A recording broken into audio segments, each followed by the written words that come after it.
ธรรมะเป็นเรื่องของทุกคนเป็นเรื่องของเฮาเรื่องกายเรื่องจิต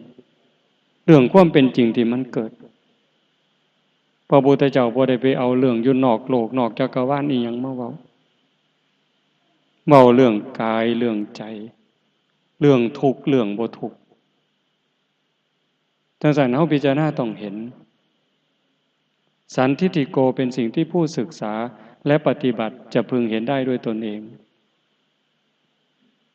อย่างการเกิดมันเนี่ยก็ย้อนว่ากิเลสในใจมันยังมีหักยังมีสั่งมีดีใจมีเสียใจมีหักมีโกรธมีเกลียดมีกลัวมีโลภมีหลงข้างคาอยู่ในใจสัตว์ทั้งหลายจึงเวียนว่ายตายเกิดบ่มีเบื้องต้นบ่มีท่ามกลางบ่มีที่สุดแต่การได้เกิดมาเป็นคนมาเป็นมนุษย์ถือว่าเป็นความโชคดีที่สุดในบรรดาสรรพสัตว์ทั้งหลายที่เวียนว่ายตายเกิดในวัฏสงสารเนี่ยมนุษย์ถือว่าประเสริฐที่สุดเฮามักย่องเว้าเจ้าของว่ามนุษย์เป็นสัตว์ประเสริฐมันสิประเสริฐจริงบ่ถ้าบ่มีธรรมะ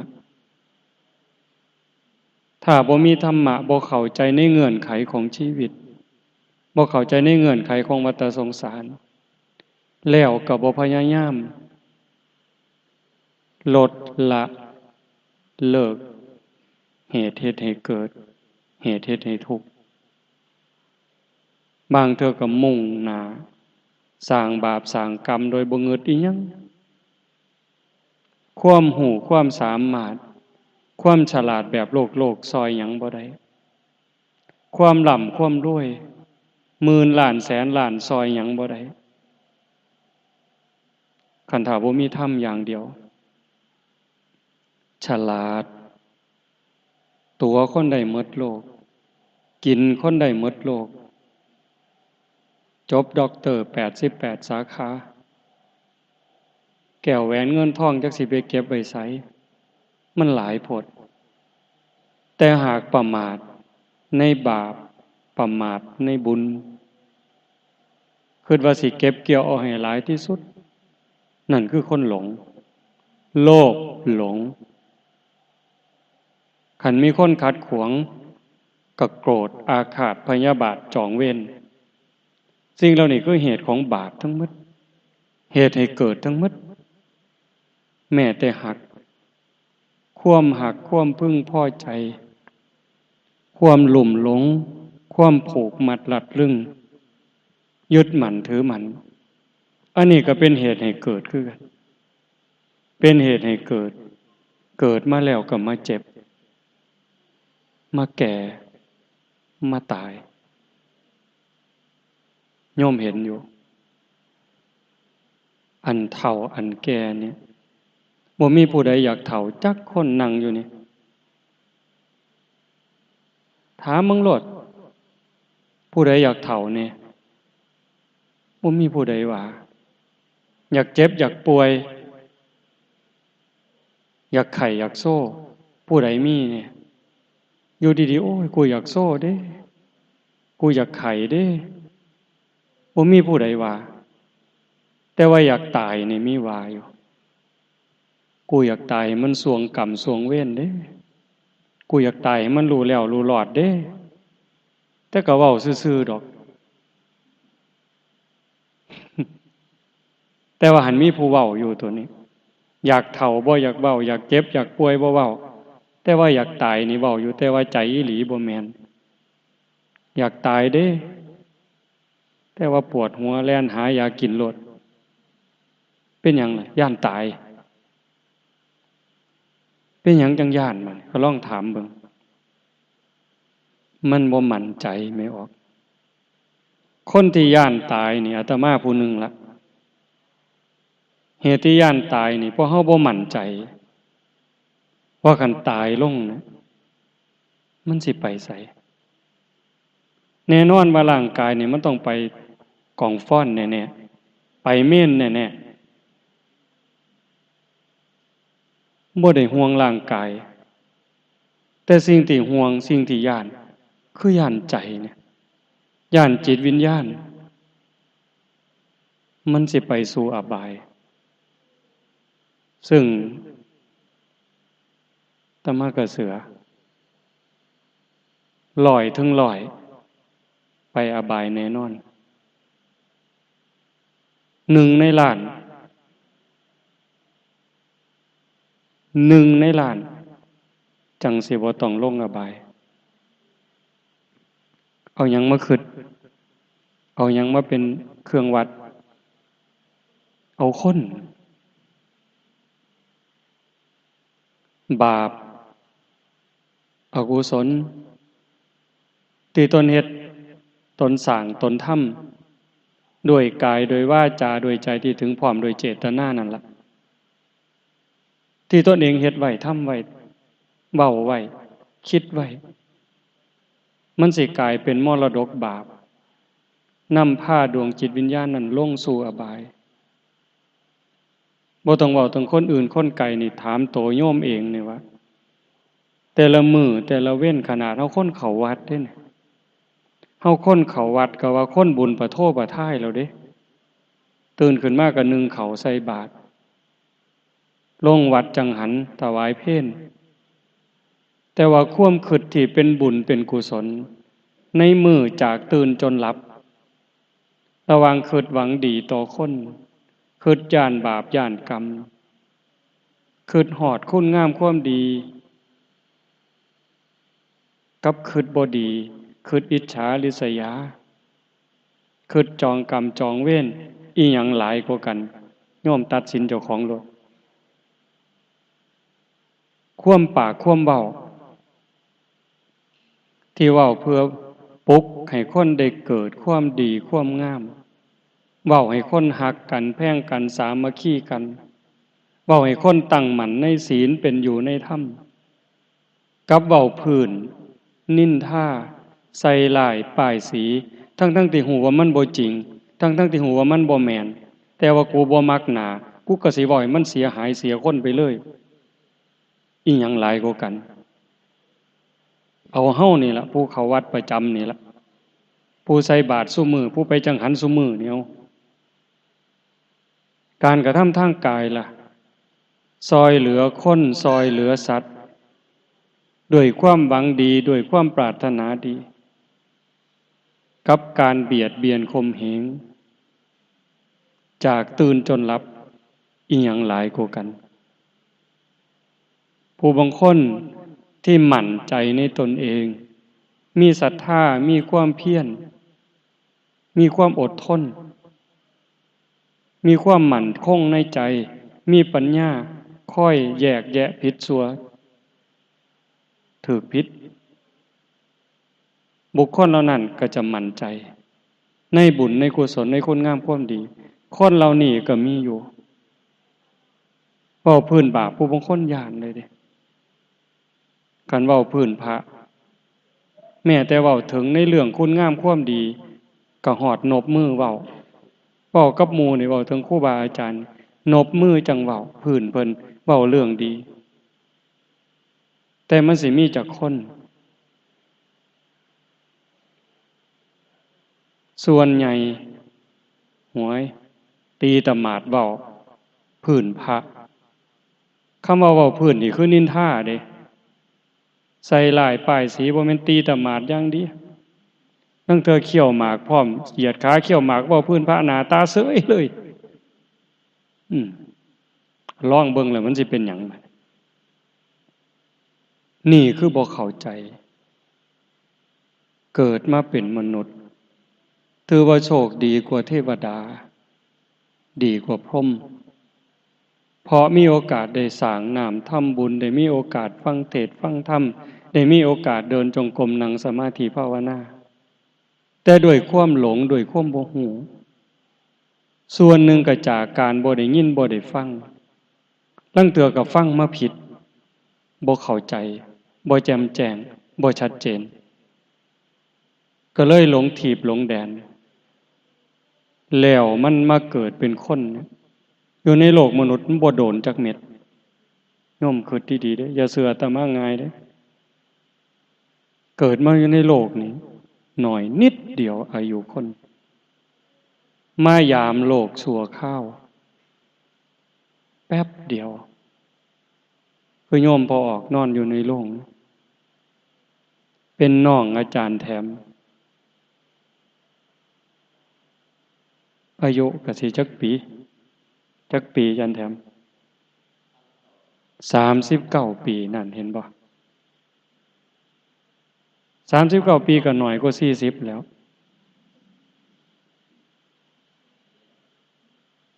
เจ้า40นี่ถือว่าเจ้ากายตายซั่นบ่บัดนี้40 41สิว่าเจ้าของยืนคือสิบ่ตายดอกมันเลยแล้วสิว่าบ่คันมันสวงไปแล้วก็แล้วของใครไปมันก็สินำไปเรื่อยๆเจ้ากาย39ฮอด40แล้วข่อยก็สินำเจ้าไปนี่ล่ะตายมันวางซั่นเด้เฮา40เจ้าบ่ตาย41ข่อยก็จอบไปนี่ล่ะจอบไปเฮาหนีไปได้จาก40เลยไปฮอด50ก็สิคิดว่าสวงซั่นบ่มันก็นำไปฮอด60บ่ตายนำไปฮอด70ฮอด80มันว่าไปโลดบ่เกิน100ดอกมันว่าเห็นบ่เกิน100ก็ต้องตายแต่ว่าหน้าที่ที่เฮาต้องเฮ็ดพระพุทธเจ้าก็บ่ได้สอนให้ย้านตายเด้อล่ะแต่ว่าเฮาหักย้านเหตุที่ย้านก็คือว่าเพราะว่าเฮาบ่มั่นใจว่าบุญกุศลคุณงามความดีที่เฮาสร้างเฮาทำไว้มันเพียงพอหรือยังคนที่บ่ย้านตายนั่นก็มีคือกันคนที่สร้างบุญสร้างกุศลไว้หลายเพียงพอจนยกจิตยกใจสู่ความเป็นพระอริยะตายกับอยู่บ่แตกต่างแม้แต่คนเฮ็ดบุญหลายโยมวาง2 มื้อก่อนเนี่ยอาตมาได้คุยกับโยมผู้หนึ่งเพิ่นว่าอยากเฮ็ดบุญอยู่มีเงินหลายอยู่เป็น100 ล้านพุ่นล่ะแต่ว่าหันบ่ทันอยากเฮ็ดบุญหลายบ่ทันอยากตายย้านบุญพาตายเพิ่นเว้าพื้นอ้ายเพิ่นโยมก็ไม่รู้นะพระอาจารย์เพิ่งรู้ว่าพี่ชายเขาไปแอบทำเจดีย์ไปแอบเฮ็ดเจดีย์ผู้เดียว50 ล้านมึงได้นี่เป็นคนใจดีผู้น้องก็ว่าแต่เพิ่นบ่เฮ็ดบุญว่าแต่บ่เข้าวัดเฮ็ดบุญซอยเหลือคนพี่น้องคนตกทุกข์ได้ยากลำบากลำบนว่าแต่ไปหูแล้วหูจักจกให้เลยเทื่อละ5,000เทื่อละหมื่นคันเป็นพี่เป็นน้องคนหูจักกันสนิทกัน100,000 200,000ก็ให้ไปซื่อๆเราก็คิดว่าแต่แม่นเฮ็ดแต่จังซั่นบ่เข้าวัดบ่เข้าว่าเพราะเราบ่ค่อยเห็นไปวัดแล้วเพิ่งหูจักวันเสาร์มื้อวันเสาร์นั่นพี่สาวตายเพิ่นก็ไปร่วมงานศพพี่สาวก็กินข้าวต้มคุยกันอยู่แข็งแรงดีๆยังมื้อแลงเด้นี่ไปจูดศพเผาศพหลังจากกินข้าวต้มแล้วเผาศพแล้วกินข้าวต้มบัดตอนแลงมาว่าท้องเสียวันอาทิตย์ก็ว่าท้องเสียธรรมดาก็บ่ได้ไปหาหมอเช้าวันจันทร์ตายเพิ่นก็เลยว่าพี่ชายตายย้อนเฮ็ดบุญหลายไปลักเฮ็ดเจดีย์ผู้เดียว50 ล้านนี่ขนาดเฮ็ดบุญบักอย่างหลายยังบ่ทันกล้าตายเด้แต่ผู้ที่กล้าตายบ่ย้านตายคือพระอริยเจ้าอยู่ไปมือสร้างประโยชน์โปรดโลกไปมือคือกับคนงานเฮ็ดงานรับจ้างเจ้านายไปมือรอเพียงแค่ว่ามันสิค่ำยามใดเลิกยามใดบ่อยากตายบ่อยากอยู่แล้วแต่ฮอดเวลาก็คือไปนั่นคือผู้พร้อมแล้วตัดกิเลสตัณหาความโลภความโกรธความหลง ในดวงจิตดวงใจได้เบาบางแต่ว่าเฮาผู้บ่ทันพร้อมเฮาเลยย้านเลยหวาดหวั่นอย่างน้อยๆโยมก็เชื่อหลายเติบ 70-80% มันบ่เต็มร้อยก็ตาม 70-80% ที่ญาติโยมเชื่อว่าบาปมันมีจริงบุญมีจริงชาติหน้ามีจริงชาติก่อนมีจริงนรกสวรรค์มีจริงเฮ็ดดีก็ย่อมได้รับผลดีเฮ็ดชั่วก็ย่อมได้รับผลชั่วดีชั่วมันเกิดจากการกระทำของเจ้าของแล้วก็ต้องได้รับผลกรรมนั้นโดยหลีกเลี่ยงบ่ได้ในเมื่อมันเป็นจังสันแต่มาจึงอยากย้ำกับญาติโยมทั้งหลายว่าเฮามาอยู่ในโลกนี่ชั่วคู่ชั่วยามเป็นคือแขกมายามโลกว่าแม่นบ้านที่แท้จริงเฮามีอายุในโลกบ่เกิน100 ปีบ่เกิน100 ปีก็ต้องจากโลกนี้แต่ในเมื่อจากโลกนี้ไปขันไปตกนรกมันก็โดนจนนับบ่ถ้วนโดนจนนับบ่ไหวล้านปีก็ยังน้อยบางเทื่อจนโลกนี่แตกสลายไปยังอยู่ในนรกอยู่เปรตก็บ่แม่นว่าสิใช้เวลาน้อยความทุกข์ความทรมานแม้แต่นาทีหนึ่งมันก็ทุกข์ซ้ำยุงกัดนี่ล่ะซ้ำยุงกัดมันคันมันหนหวยนาที1 2 นาทีเฮาก็อยากหนีให้มันวิดเห็นบ่คันมันร้อนมันเอาสมมุติว่าปิดศาลาเขานี่ปิดพัดลมเขานี่มันสิเอาอากาศบ่ถ่ายเทหันใจบ่อิ่ม5 นาที10 นาทีก็คือกันกับเป็นมื้อเป็นเว้นนั่นคือในที่ทุกข์ที่ทรมานเฮาบ่อยากอยู่นรกหลังตายขันตามตำรับตำราทางคำสอนของศาสนาคือมันถูกแห้งขันนรกอเวจีก็บ่มีช่องว่างของความร้อนตลอดไฟนรกขันมองโดยตาเปล่าเป็นร้อยๆโยชน์ 1,600 กิโลขันเลี้ยวเห็นกระตาบอดได้มันสิแห้งซ้ำได้ถือขันห้อนไฟบ่แม่นสิห้อนคือไฟถ่านห้อนคือไฟขันเฮาเห็นเขาหลอมเหล็กจังซี่แดงตลอดบ่มีข่วนอยู่กลางๆหม้องมันจ้าที่สุดร้อนที่สุดแบบจังซี่เปรตกับความหิวความทรมานคันเฮาหิวข้าวบัดมันหิวอีหลีอีหลอเนี่ยไม่ออกก็สิเคยหิวแล้วเปรตแปลว่าหิวทุกข์ทรมานร่างกายก็แม่นแล้วหิวโหยก็อีกแม่นแล้วมันเป็นจังไดตอนหิวนี่เฮาหิวเพียงแค่หอดยามกินบ่ได้กินซื่อๆอันนี้มันหิวเป็น100,000 ปีล้านปีสิทุกข์ปานใดนั่นคืออบายเด้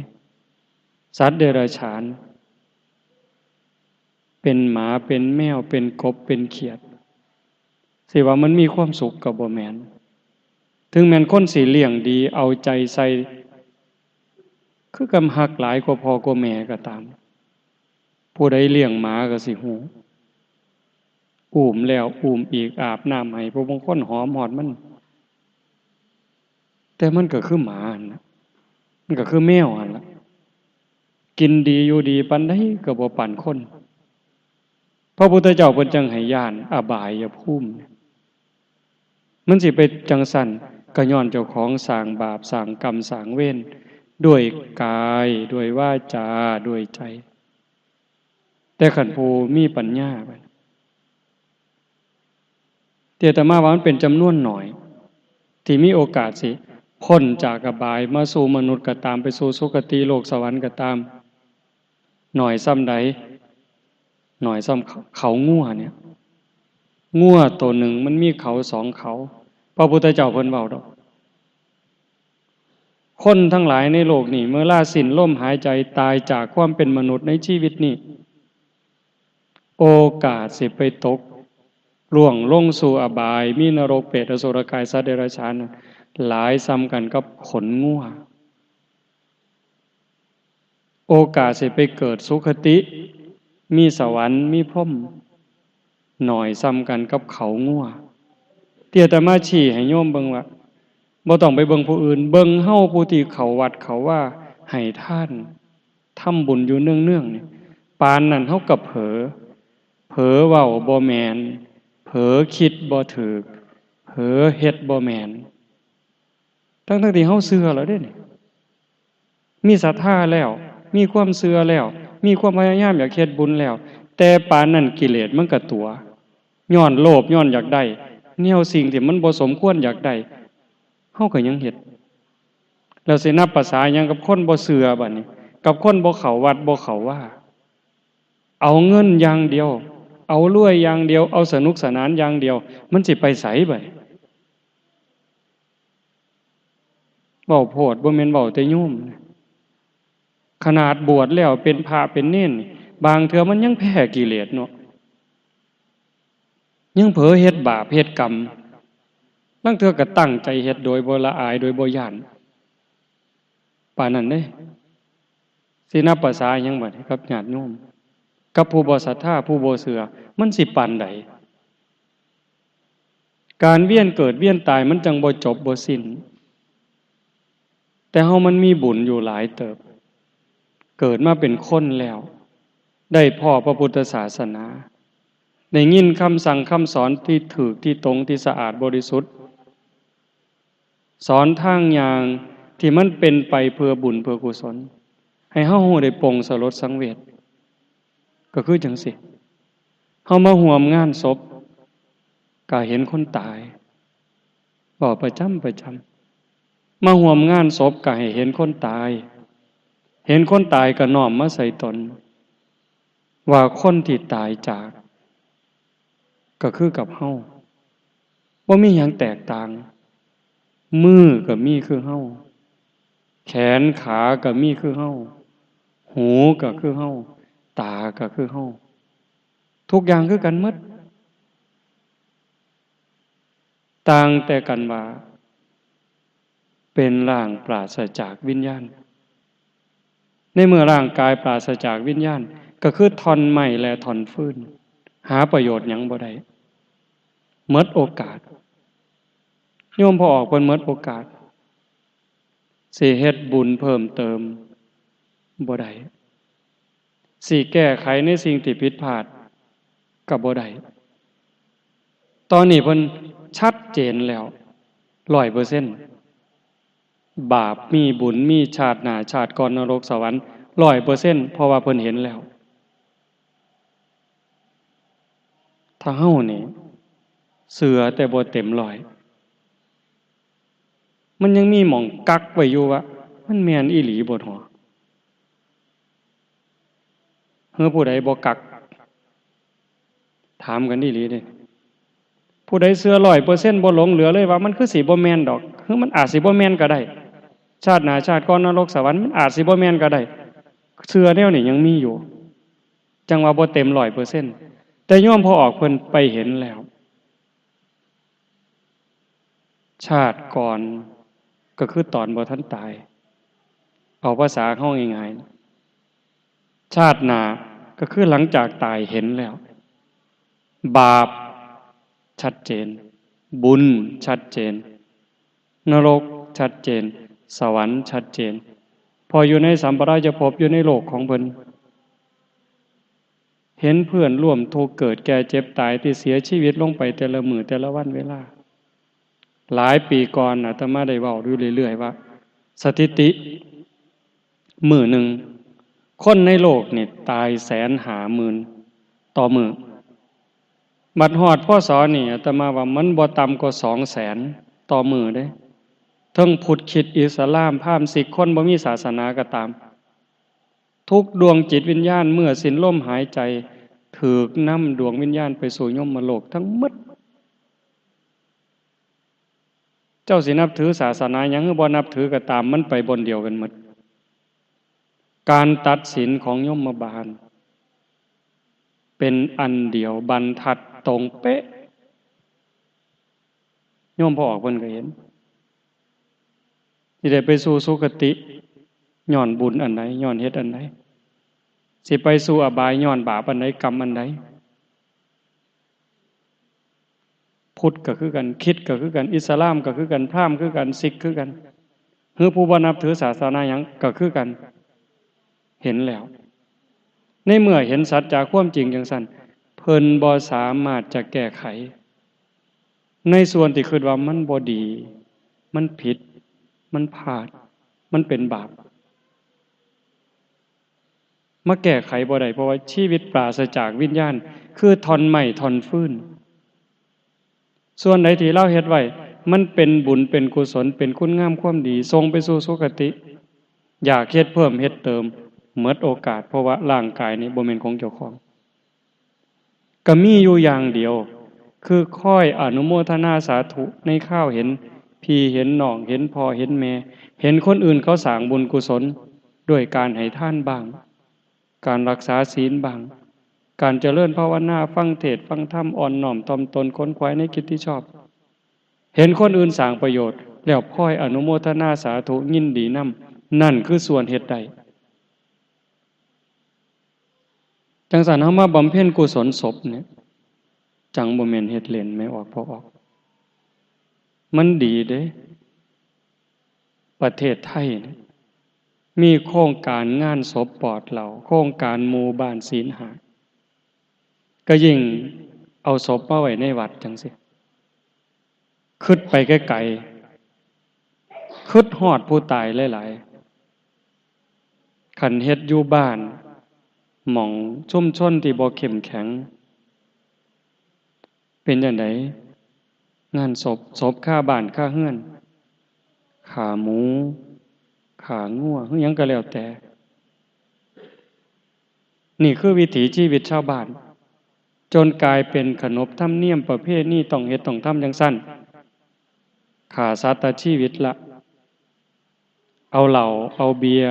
เอาสิ่งมึนเมานี่ก็ผิดศีลข้อหามาใส่อีกละข้อที่1ผิดแล้วข้อที่2ผิดอีกข้อต่อมาอาจจะเป็นอบายมุขเล่นการพนันเล่นการพนันโสกันเถียงกันโกงกันอาจสิฆ่าสิแกล้งทะเลาะวิวาทก็ได้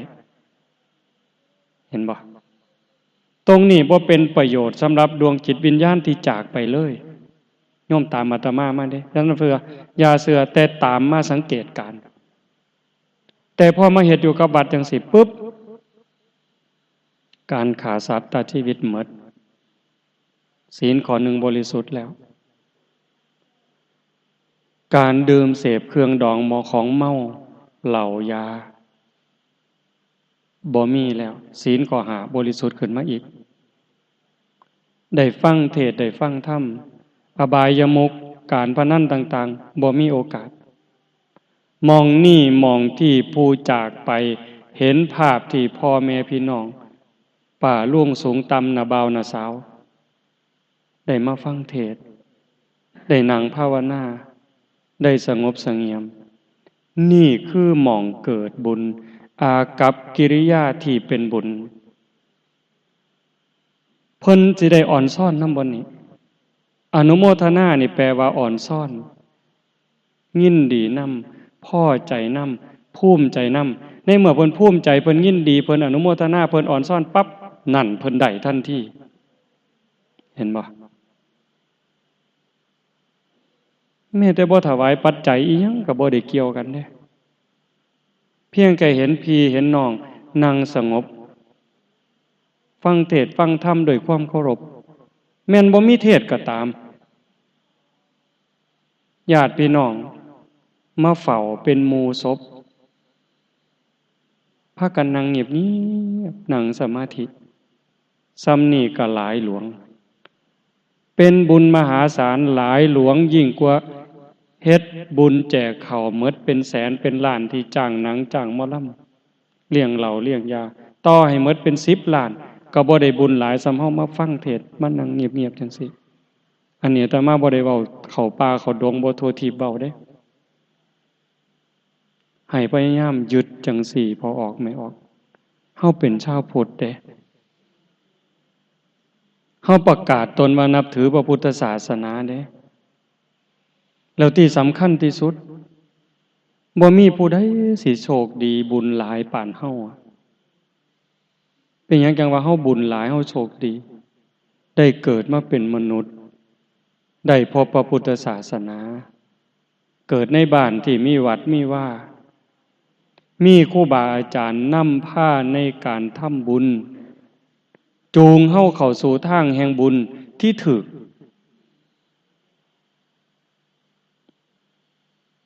บ่แม่นเว้าเล่นเด้ลางเทื่อจูงอยู่แต่มันจูงบ่ถูกสอนบ่ถูกก็มีอยู่ดาดเดินเด้เนี่ยบ่แม่นบ่มีเด้สอนให้โง่ก็บ่อึดหลงทีบหลงแดนออกนอกคำสอนพระพุทธเจ้าก็บ่อึดแต่ว่าคืออาจารย์แถมยึดในหลักการมั่นคงในคำสอนแต่มาบ่ได้มาเว้าเอาใจโยมก็เห็นอยู่เห็นว่ามันเป็นแนวใดเฮาในช่วงนี้หนังพระพุทธเจ้าเพิ่นฉายจบไปแล้วกำลังฉายอีกโยมก็สิมีหลายคนได้เบิ่งนั่นล่ะโยมเบิ่งตั้งใจเบิ่งให้มันดีๆเบิ่งแล้วทำความเข้าใจนั่นแม่นคำสอนที่ถูกย้ำอีกเทื่อนึงว่าเฮาเกิดมาในโลกนี่ซ้ำแขกมาเยี่ยมโลกคันเจ้าเผลอเจ้าประมาทเจ้ามั่วบ่ใส่ใจในเรื่องที่ถูกต้องคันกูบ่มักนี่สิบอกดีบ่ได้กูก็บ่เอาขาดทุนเสียหายบักหลายแสนเลย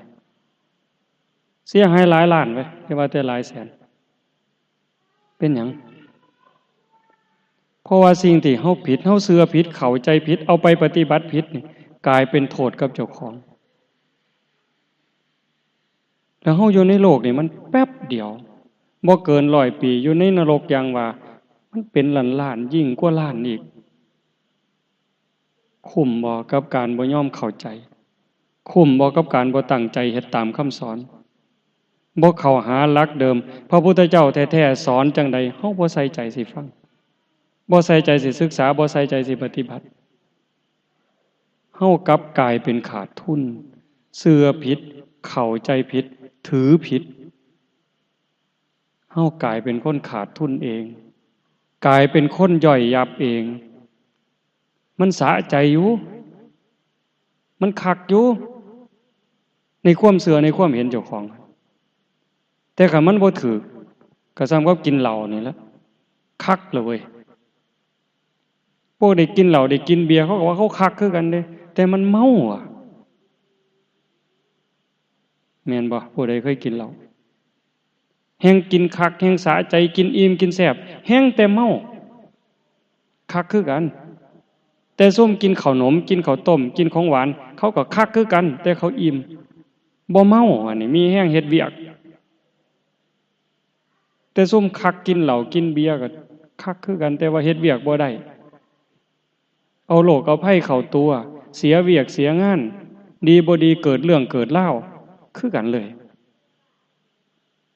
มาพ้อพระพุทธศาสนาพ้อคำสอนอันประเสริฐ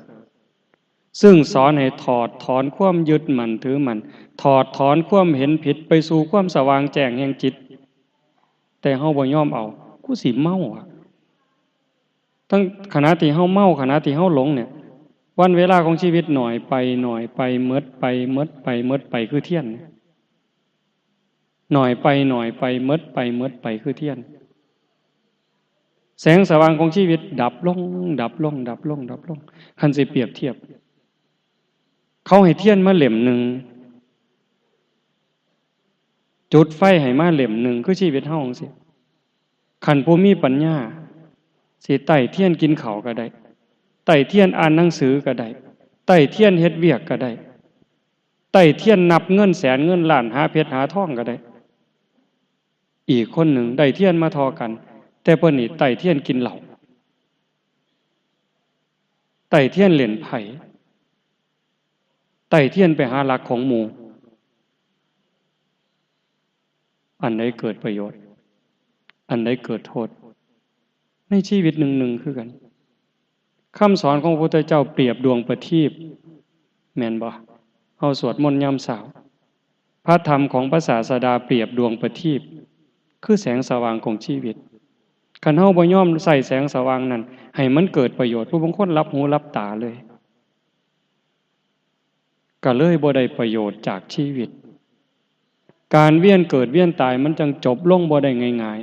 ๆผู้ที่เห็นโทษเห็นภัยจากการเวียนว่ายตายเกิดจึงละบาปทั้งปวงบำเพ็ญกุศลให้ถึงพร้อมยังบ่ทันแล้วยังบ่ทันจบคำสอนของพระพุทธศาสนาจริงๆจึงบอกว่าชำระจิตของตนให้ขาวรอบฝึกปล่อยฝึกวางทำความเข้าใจให้มันชัดเจนแล้วก็ว่างซะคำว่าว่างนี่บ่แม่นบ่หัวซ่าอีหยังเลยต้องยืนอยู่บนพื้นฐานของความถูกต้องขันปล่อยว่างพระพุทธเจ้าก็บ่สอนคนเฮ็ดผิดเพิ่นก็หายเฮ็ดบ่ถูกเพิ่นก็จมคือกันลงโทษพร้อมลงโทษควรที่ควรลงโทษหายคนที่ควรหายยกย่องคนที่ควรยกย่องเห็นบ่แต่ว่าถึงสิหายถึงสิเว้าให้เจ็บอกเจ็บใจอย่างภาวะกะลิเพิ่นไล่หนีเลยแต่นั่นแฝงด้วยความเมตตาอ่านเหตุอ่านผลแล้วว่าเว้าจังซี่เขาจะปรับใจจังซั่นหลายเหลี่ยมอยู่ในการสอนคนแม่ออกสอนลูกผู้ที่ฉลาดสอนลางเทื่อหายลางเทื่อตีลางเทื่อย่องจังซี่คือกันจังซั่นชีวิตเนี่ยเฮาได้มาเนี่ยมันดีกว่าเทวดาแล้วแต่ความเป็นคนเนี่ย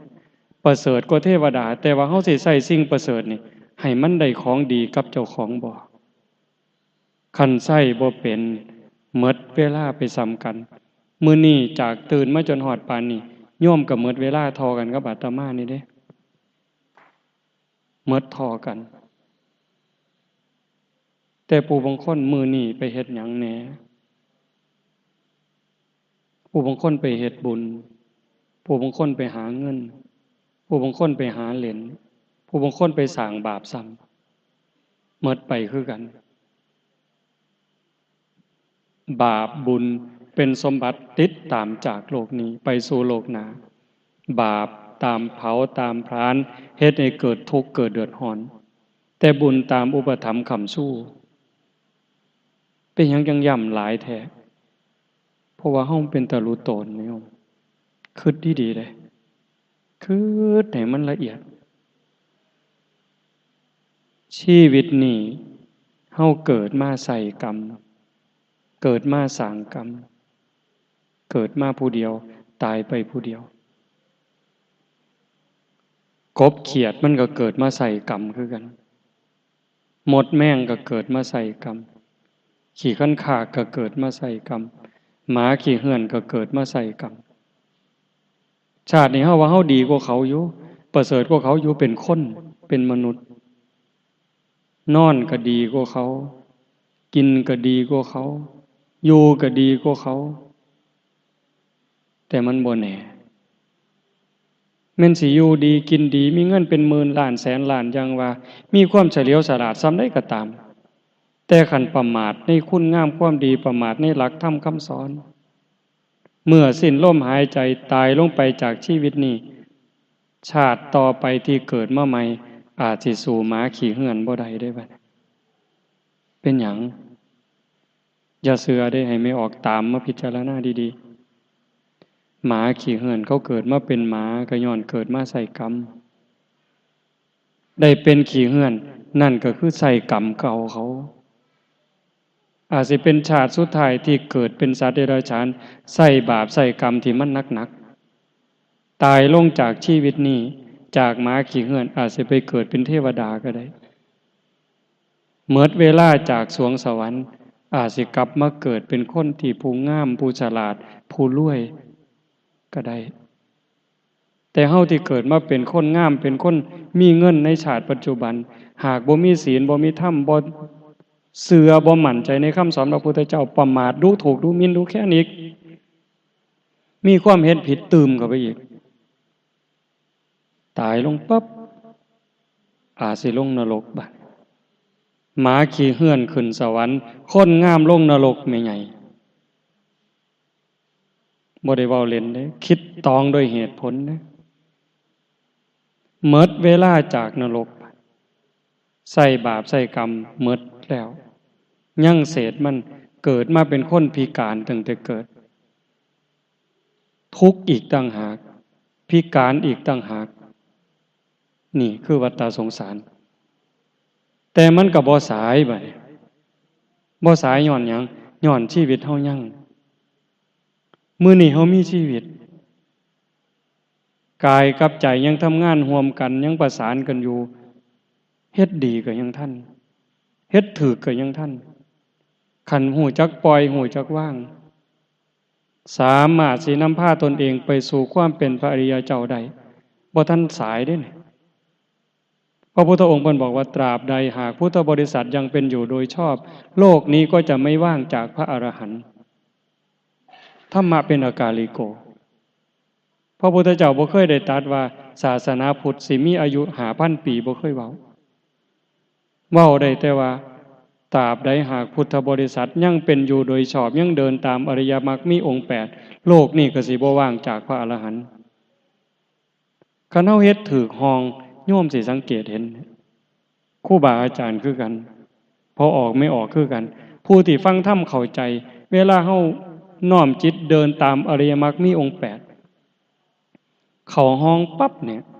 โยมสิเห็นความโล่งความเบาความปลอดโปร่งความอิ่มเอิบเบิกบานในใจมีอยู่เด้ยิ่งเวลาใดที่เฮาได้เขียวเดินจงกรมเขียวนั่งสมาธิภาวนาว่างจิตให้มันถึกบ่หวังเด่นบ่หวังดังบ่หวังมีเงินมีทองบ่หวังมีคนเคารพนับถือเพียงแค่ว่าตั้งใจปฏิบัติบูชาพระพุทธเจ้าหลอมสติอยู่ในอารมณ์ปัจจุบันที่มันเด่นชัดที่สุดช่วงนั้นมันจะมีความเอิบอิ่มมีความสุขจิตเมตตากันหลายเมตตาปรารถนาให้คนเป็นสุขสัตว์ทั้งหลายเป็นสุขตั้งแต่นรกฮอดสวรรค์พุ่นกรุณาปรารถนาให้พ้นทุกข์มุทิตาพ้อยยินดีอุเบกขาหูจักว่างเฉยต่ออารมณ์ฮอดตอนนั้นเวลาสิเสพอารมณ์นั้นมันก็วิเศษหลายมันมีอยู่แต่ต้องเป็นผู้ศึกษาผู้ปฏิบัติผู้ตั้งใจผู้หู้เรื่องจังสิเห็นเนี่ยจังซั่นอาตมาจังบอกว่ามันบ่ทันสายไม่ออกพอออกแม่นเฮาสิเฒ่าแล้วหากลมหายใจสุดท้ายยังบ่ทันมาถึงนี่มีโอกาสยิ่งฟังธรรมปฏิบัติแล้วฮู้จักปล่อยจักว่างแม้กระทั่งนอนอยู่หม่องสิตายก็สามารถพัฒนาไปสู่ความหลุดไปได้พ้นไปได้จากการเวียนว่ายตายเกิดงานศพนี่จึงเป็นงานที่ดีที่สุดงานศพนี่เป็นงานที่ดีที่สุดบ่มีผู้ใดอยากพบอยากพ้อแต่ก็บ่มีผู้ใดหนีได้ในเมื่อมันหนีบ่พ้นก็ต้องทำความเข้าใจกับมันหันหน้าสู่ทำความเข้าใจให้แจ่มแจ้งชัดเจนตามเท่าที่เฮาสิเฮ็ดได้สิพิจารณาเห็นในเมื่อมันเห็นแจ่มแจ้งชัดเจนแล้วหูจักละหูจักทำความเข้าใจนั่นล่ะเป็นโอกาสศึกษาเพราะว่างานตายงานศพนี่มันเป็นความจริงเป็นสัจจะคนจนก็คือกันคนรวยก็คือกันคนโง่ก็คือกันคนฉลาดก็คือกันคนขอทานจนหอดพระราชามหากษัตริย์คือกันหมดเกิดคือกันแก่คือกันเจ็บคือกันตายคือกัน ต่างกันหม่องที่ว่าผู้ใดได้หยังบัดบ่ต้องมาอ้างกันดอกในโลกนี้ผู้ใดรวยผู้ใดทุกข์ผู้ใดขี้ร้ายผู้ใดงามผู้ใดโง่ผู้ใดฉลาดสรุปรวบยอดบัดลมหายใจขาดปัดพุ่นได้หยังตอนนั้นเด้ลมหายใจขาดปั๊บได้หยังจากโลกนี้ซองของกันย่ำนั่นมันดอกแสนล้านหมดกรรมสิทธิ์ไม่ออกพอออกกับหูได้นะแสนล้านหมดกรรมสิทธิ์ทันทีสร้างเฮือนไว้ใหญ่สร้างหมดแสนล้านหมื่นล้านใจขาดปั๊บบ่แม่นของเจ้าแล้วที่ดินหมื่นไร่แสนไร่ใจขาดปั๊บกับบ่แม่นของเจ้าแล้วผัวกับบ่แม่นเมียกับบ่แม่นลูกกับบ่แม่นสมบัติพระสถานกับบ่แม่นเห็นอยู่ย่อมก็เห็นอยู่นี่คือความจริงพระพุทธเจ้าเพิ่นจังสอนสิ่งที่เฮาฮู้จักสิ่งที่เฮาเข้าใจนี่ล่ะแต่เฮาเผลอเฮาลืมเฮาหลงเพิ่นจังชี้แล้วชี้อีกย้ำแล้วย้ำอีกอย่าสาว่าตั้งแต่ดินดอนตอนหญ้าที่อยู่ทั้งนอกเลยแม้แต่ของในร่างกายที่เฮาประคบประงมป้อนข้าวป้อนน้ำขัดสีฉวีวันดูแลรักษายาบำรุงเท่าใดเฮาหามาเอาอยู่บ่ล่ะบ่อยู่หามว่าอย่างงอกเด้อหัวก็บ่ฟังอย่าโลนเด้อแขวก็บ่ฟังอย่าตึงเด้อหูก็บ่สนใจอย่าฝ่ายอย่าฟังเด้อตาบ่งึดอย่าเหี่ยวเด้อหนังบ่ฟังเสียงนั่นคือเขาไปตามหน้าที่ของเขาเสื่อมไปโดยลำดับหมดไปโดยลำดับสิ้นไปโดยลำดับชีวิตเป็นของไม่ยั่งยืนความตายเป็นของยั่งยืนชีวิตเป็นของไม่เที่ยงความตายเป็นของเที่ยงเฮาบ่เที่ยงบัดนี้ไม่ไงแม่นพระพุทธเจ้าบ่เว้ามันก็แม่นเฮานี่บ่เที่ยงแต่ความตายเฮานี่มันเที่ยงชีวิตไม่ยั่งยืนความตายเป็นของยั่งยืนหนีบ่พ้นเพราะนี่คือธรรมดาในเมื่อมันเป็นจังซั่นก็คือต้องหันหน้าสู่ทำความศึกษาทำความเข้าใจอยู่ในโลกนี่เฮ็ดจังได๋สิบ่ทุกข์อยู่ในโลกนี่จังได๋จังสิบ่เดือดร้อนอยู่ในโลกนี่เฮ็ดจังได๋จังสิบ่เติมบาปเติมกรรมลงในจิตวิญญาณในชีวิต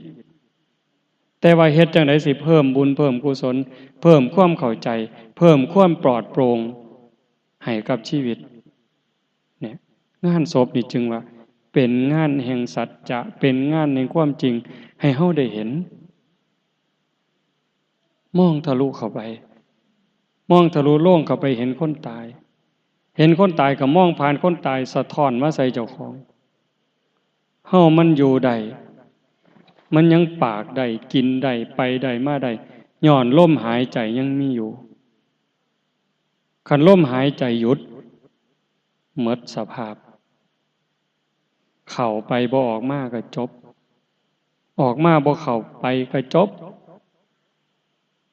มีหยังที่เฮาสิไปบังคับมันได้หมอสิซอยบันไหนซอยออกซิเจนบ่ปั๊มหัวใจบ่ก็ปั๊มไปหั่นแล้วก็หลายๆคนว่าจริงๆคนนั้นตายแล้วแต่ว่าที่หายใจนี่คือเครื่องมันพาหายใจก็สิอยู่ไปอีกโดนปานใดจักมื้อนึงก็ต้องถอดคือเก่ามื้อนี้เฮายังไปได้มาได้ยังหายใจได้เองคิดได้เองอันใดดีอันใดชั่วอันใดผิดอันใดถูกอันใดเป็นบุญเป็นบาปโยมก็เลือกเฮ็ดเอาบัดเลือกเกิดบ่แม่นไว้ได้เลือกเกิดบ่ได้เลือกเกิดได้เกิดหลังตายไปจากชีวิตนี้ก็เลือกได้อยากเกิดดีก็ต้องสร้างบุญอยากรวยให้ทานอยากงามให้รักษาศีลอยากฉลาดให้เจริญภาวนาฟังเทศน์ฟังธรรมอยากโง่ก็หันหลังให้ศีลให้ธรรมไปอยากเกิดในปัจจุบันอยากเกิดเป็นคนดีบ่เดี๋ยวนี้ คันไม่ออกอยากเกิดเป็นคนดีพอออกอยากเกิดเป็นคนดีก็คิดให้มันดีที่ล่ะคิดเรื่องดีเว้าในเรื่องที่มันดีมันงามเฮ็ดทำอะไรในเรื่องที่มันถูกต้องดีงามเจ้าก็เป็นคนดีเท่านั้นคิดบ่ถูกเว้าบ่ถูกเฮ็ดบ่ถูกคิดบ่ดีเว้าบ่ดีทำบ่ดีกลายเป็นคนบ่ดีเลยไปลักของคนกลายเป็นโจรเกิดเป็นโจรเลยแม่ใหญ่เชื่อบ่เนี่ยฟังเทศจบบัดสิเมื่อนี่ล่องลักเกิบหมู่โลดคันเขาบอกว่าแม่ใหญ่นี่เป็นโจรโลดเกิดเป็นโจรเนี่ยนั่นมาวัดมาว่าได้ให้ท่านเขาเอิ้นว่าแม่ใหญ่นี่เป็นคนบุญเกิดเป็นคนบุญเป็นคนดีคันเคยขี้ที่ขี้เหนียวหยิบยื่นแบ่งปันก็เกิดเป็นคนใจบุญคนมีน้ำใจเป็นคนเอื้อเฟื้อเผื่อแผ่เห็นบ่